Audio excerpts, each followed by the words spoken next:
నిన్న గత శుక్రవారం సభలో జరిగిన పరిస్థితుల్ని మీ అందరి దృష్టికి కూడా మేము ఆ రోజు తీసుకొచ్చాం. మేము ఆ రోజు చాలా క్లియర్గా చెప్పాం.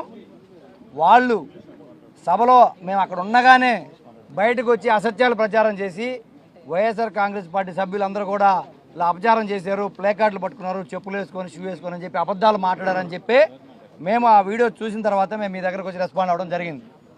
క్లియర్గా ఈరోజు కూడా చెప్తా ఉన్నాం మేము, మీరు నిజంగా మీకు చిత్తశుద్ధి ఉంటే, మీకు ఆత్మాభిమానం ఉంటే, మీరు నిజంగా వెంకటేశ్వర స్వామిని నమ్మేవాళ్ళే అయితే ఆ రోజు సభలో ఏం జరిగిందో ఫుల్ ఫుటేజ్ మీరు ఇవ్వండి. 3 కెమెరాలు ఉన్నాయి. మేము ఇప్పుడు చైర్మన్ గారి దగ్గరికి వెళ్ళి రమేష్ శుక్రవారం లెటర్ ఇచ్చినా కూడా ఈరోజుకి రెస్పాండ్ కాకపోతే మేము వాళ్ళు అడిగాం, ఏమని మాకు సీసీ ఫుటేజ్ ఇవ్వండి సార్, ఇలా అసత్యాలు ప్రచారం చేస్తూ ఉన్నారు, ఆంధ్రజ్యోతి ఈనాడులో అబద్ధపు ఫోటోలు అబద్ధపు సాక్ష్యాలను వాళ్ళు చూపించి బ్లేమ్ చేసే పరిస్థితి ఉందని చెప్పి మేము అడిగాం.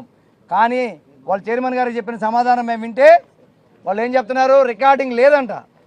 ఎవరైతే మాట్లాడుతున్నారో మైక్ ఇచ్చి వాళ్ళ వరకే రికార్డింగ్ చేయండి, మిగతా రికార్డింగ్ చేయొద్దు అని చెప్పి వాళ్ళు చెప్పారు అని చెప్పి చైర్మన్ గారు మాతో చెప్పడం జరిగింది. మేము అడుగుతా ఉన్నాం, మాట్లాడే వాళ్ళ రికార్డింగే పయ్యవల కేశవ్ గారు మాట్లాడుతున్నప్పుడు ఆయనతో రికార్డింగ్ చేస్తే మరి ఈ ఫోటోలు ఈనాడు, ఈ ఆంధ్రజ్యోతి, ఈ తెలుగుదేశం పార్టీ సోషల్ మీడియాలో వైరల్ అయిన ఫోటోలు వీడియోలు ఎక్కడి నుంచి వచ్చినా అడుగుతున్నాం.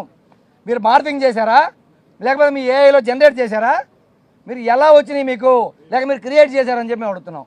నేను అది ఆ రోజు చెప్పా, వైఎస్ఆర్ కాంగ్రెస్ పార్టీ శాసనసభ్యులు మొత్తం షూ వేసుకొని ఫోటోలు పట్టుకొని అక్కడ నిరసన తెలియజేశారని చెప్పారు. నిరసన ఎక్కడ తెలియజేస్తాం, పోడియం దగ్గరికి వెళ్ళి నిరసన తెలియజేస్తాం. నేను ఆ రోజు అన్న మాటకి ఈరోజు కట్టుబడి ఉన్నా. నేను చెప్పులు అందరు శాసన మండలి సభ్యులు అన్నారు కాబట్టి నేను రియాక్ట్ అవ్వాల్సి వచ్చింది ఆ రోజు. ఇప్పుడు కూడా చెప్తున్నా, నేను షూ వేసుకోగానే చెప్పులు వేసుకోగానే పోడియం దగ్గరికి వెళ్ళి నిరసన తెలియజేసినట్టుగా మీరు నిరూపిస్తే అదే రాజీనామా చేస్తాన్న మాటకి ఈరోజు కూడా నేను కట్టుబడి ఉన్నా. మీకు దమ్ముందా అడుగుతా ఉన్నా, తెలుగుదేశం పార్టీ సోషల్ మీడియాలో అడుగుతా ఉన్నా. మీ ఇష్టం వచ్చినట్టు అసత్యాలు ప్రచారం చేశారు 2 రోజులు, మేము భరించాం. ఈరోజు నిజం మీ ముందు పెడదామని చెప్పి మేము ఈరోజు సెక్రటరీ జనరల్ కానీ చైర్మన్ గారి దగ్గరికి వీడియోలు అడిగితే అసలు వీడియో రికార్డింగే జరగలేదంట. చైర్మన్ గారు అడగడం జరిగింది, వీడియో రికార్డింగ్ జరగకపోతే ఈ పార్లమెంట్ మీద జరిగినట్టు తీవ్రవాదులు దాడి జరిగితే ఎవరు ఆన్సర్ చేస్తారు? ఏ కాలంలో ఉన్నారు మీరు? 3 కెమెరాలు 3 వైపులు ఉన్నాయి, మొత్తం అసెంబ్లీ చుట్టూ సీసీ కెమెరాలు ఉన్నాయి. హౌస్లో ఏం జరిగింది, ఎవరు ప్రొటెక్ట్ చేస్తున్నారు, ఎవరు మాట్లాడుతున్నారు, ఏం జరుగుతుందనే ప్రొసీడింగ్స్ మీరు రికార్డ్ చేయట్లేదా? అంటే మీరు ప్రొసీడింగ్స్ అన్నీ కూడా రికార్డ్ చేయకుండా ప్రభుత్వం ఏం చేస్తూ ఉందని అడుగుతున్నాం మేము. ప్రైవేట్ కాంట్రాక్టర్కి ఇచ్చారంటే ఈరోజు అసెంబ్లీ కౌన్సిల్లో వీడియో రికార్డింగ్లన్నీ ప్రైవేట్ ఏజెన్సీలకు ఇచ్చారంట. ప్రభుత్వానికి చేతగాక నడపడానికి ఏంది ఈ పరిస్థితిని అడుగుతా ఉన్నాం మేము.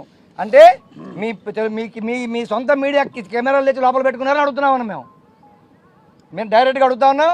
మీకు చేత అయితే ఈరోజు వీడియోలు బయట పెట్టండి, నిజం అయితే మేము ఒప్పుకుంటాం, మేము క్షమాపణ చేస్తాం. లేదు ఈ తప్పు మేము ప్రచారం చేసామని చెప్పి మీరే చంపలేసుకొని వెంకటేశ్వర స్వామి కూడా క్షమాపణ చెప్పి మీరు అసెంబ్లీ నుంచి బయట పోమని అడుగుతున్నాం.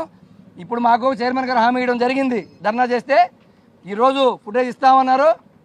సీసీ ఫుటేజ్ కానీ ఇవ్వకపోతే మళ్ళీ హౌస్లోకి వెళ్ళి పోడియం ముందు ఈరోజు కూడా ధర్నా చేసే కార్యక్రమం చేస్తాం. నిజం వాస్తవం ప్రజలకు తెలియాలి. ఈ కూటమి ప్రభుత్వం ఎన్ని దొంగ పనులు చేస్తుంది, ఎన్ని కుయుక్తులు చేస్తుంది, ఎన్ని విష ప్రచారాలు చేస్తుంది అనేది కూడా ఈరోజే నిరూపిస్తామని చెప్పి ఈ సందర్భంగా తెలియజేస్తా ఉన్నాం.